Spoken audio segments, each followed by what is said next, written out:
శ్రీకాకుళం జిల్లాలో ప్రపంచ పర్యావరణ దినోత్సవం సందర్భంగా కేంద్ర మంత్రి రామ్మోహన్ నాయుడు సైకిల్ ర్యాలీ చేపట్టారు. మున్సిపల్ కార్పొరేషన్ కార్యాలయం వద్ద ఎయిర్ క్వాలిటీ ఇండికేషన్ బోర్డును ఆవిష్కరించారు. అనంతరం మున్సిపల్ కార్యాలయం నుంచి పెద్దపాడు జ్యోతిరావు పూలే బీసీ వెల్ఫేర్ గురుకుల రెసిడెన్షియల్ పాఠశాల వరకు సైకిల్ ర్యాలీ నిర్వహించారు. ఈ ర్యాలీలో Srikakulam MLA Gondu Shankar, collector, SP, జిల్లా అధికారులు పాల్గొన్నారు. మాకే నామ్ ఏక్ పేడ్ కార్యక్రమంలో భాగంగా శాస్త్రులపేట వద్ద జ్యోతిరావు పూలే గురుకుల పాఠశాలలో కేంద్ర మంత్రి, ప్రజాప్రతినిధులు, అధికారులు మొక్కలు నాటారు. ఈ రోజు ప్రపంచ పర్యావరణ దినోత్సవం సందర్భంగా ప్రతి ఒక్కరికి కూడా హృదయపూర్వక శుభాకాంక్షలు తెలియజేసుకుంటున్నాను. ప్రతి ఒక్కరి జీవితంలో ఒక ముఖ్యమైనటువంటి అంశం పర్యావరణం తాలూకా ప్రభావం మనం తాగే నీళ్ల మీద, మనం పీల్చే గాలి మీద, మన జీవిత విధానం మీద, మనం తినే అన్నం మీద, ప్రతి ఒక్క దాని మీద కూడా ఉంటుంది. అందుకని చిన్న వయసు నుంచి కూడా పర్యావరణం బాధ్యతగా తీసుకోవాలి. పిల్లల దగ్గర నుంచి పెద్దల వరకు ప్రతి ఒక్క పర్యావరణాన్ని కాపాడాలి అనే ఆలోచనతో అనేక కార్యక్రమాలు గతంలో చేసాం, ఇప్పుడు కూడా చేస్తూ వస్తున్నాం.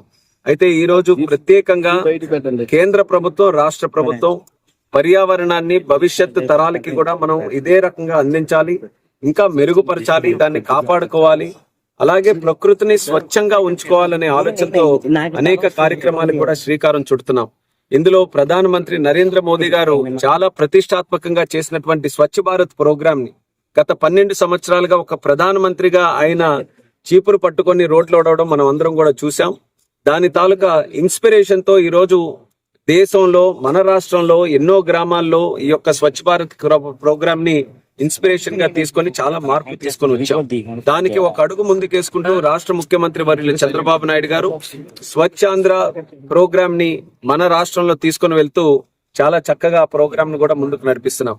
అలాగే ప్రధానమంత్రి గారు స్వచ్ఛ భారత్ తో పాటు పర్యావరణం మీద ఎక్కువ ప్రభావం చూపిస్తున్నటువంటి మొక్కలు నాటే కార్యక్రమానికి కూడా శ్రీకారం చుడుతూ ఏక్ పేడ్ మాకే నామ్, మనం మన తల్లి పేరు మీద ఒక చెట్టు నాటాలి. మనం ఎప్పుడో ఒక శుభకార్యం చేసుకున్నా, ఒక మెమరబుల్ ఇన్సిడెంట్ ఉన్నా, ఒక డే మనం జరుపుకున్నా, దానికి సంబంధించి ప్రకృతిని కాపాడే చెట్లు నాటే కార్యక్రమం కూడా విస్తృతంగా చేయాలని ప్రధానమంత్రి గారు కూడా ఒక పిలుపునిచ్చారు.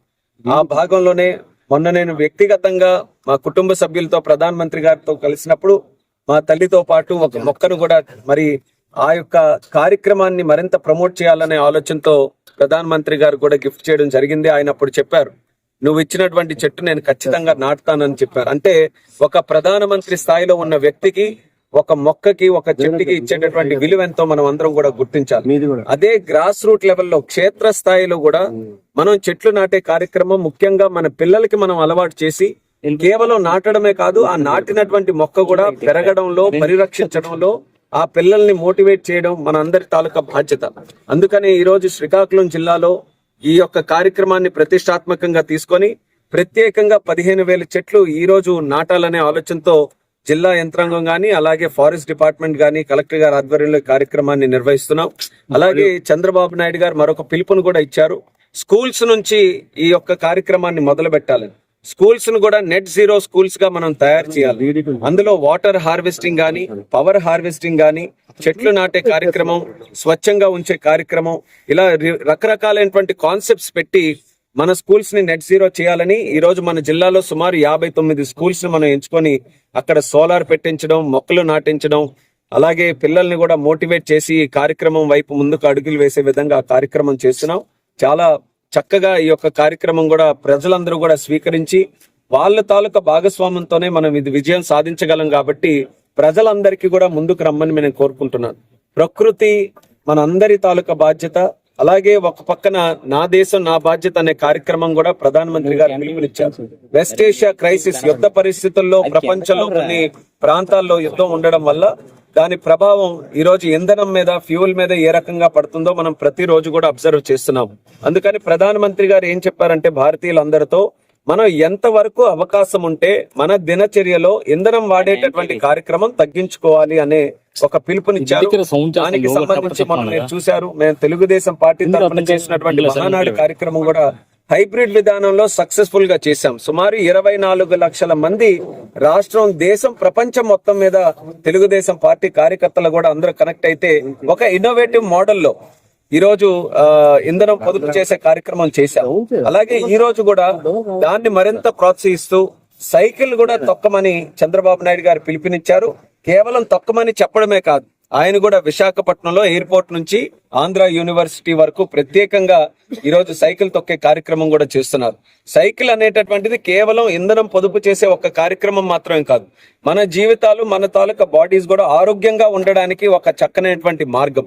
అందుకనే సైకిల్ ను కూడా ప్రోత్సహించి సైకిల్ తొక్కడం కూడా ప్రతిరోజు మనం కొంచెం అలవాటు చేసుకుని ఎంతవరకు అవకాశం ఉంటే, అలాగని ఎండల్లోనే కేవలం సైకిల్లో తిరగాలని కాదు, మనం ఉన్న పరిస్థితుల్ని బ్యారీ చేసుకొని ఎంతవరకు మనం అవకాశం ఉంటే ఇంధనం పొదుపు చర్యలు తీసుకోవాలి. అందులో మంచి అవకాశం మనకుండే సైకిల్ ఉన్నాయి కాబట్టి దానికి సంబంధించి ప్రతి ఒక్కరు కూడా ఈ ప్రభుత్వం చేస్తున్నటువంటి కార్యక్రమాలు, చెట్లు నాటే కార్యక్రమం కానీ, అలాగే మనకి సైకిల్ తొక్కే కార్యక్రమం కానీ, మనం ప్రకృతిని పరిశుభ్రంగా ఉంచే కార్యక్రమం కానీ, ఇవన్నీ కూడా చాలా ముఖ్యమైనటువంటివి. దీనికి దయచేసి ప్రజలు కూడా సహకరించాలని కోరుకుంటూ, అలాగే ఈ రోజు శ్రీకాకుళం మున్సిపాలిటీలో ఎయిర్ క్వాలిటీ మానిటరింగ్ సంబంధించి 1 crore rupees తో, ₹1 కోటి ఒక మంచి సిస్టమ్ ను కూడా ఈ రోజు ఎస్టాబ్లిష్ చేశాం. రియల్ టైమ్ లో మన ప్రకృతిలో ఉండే కాలుష్యం ఏ రకంగా ఉంది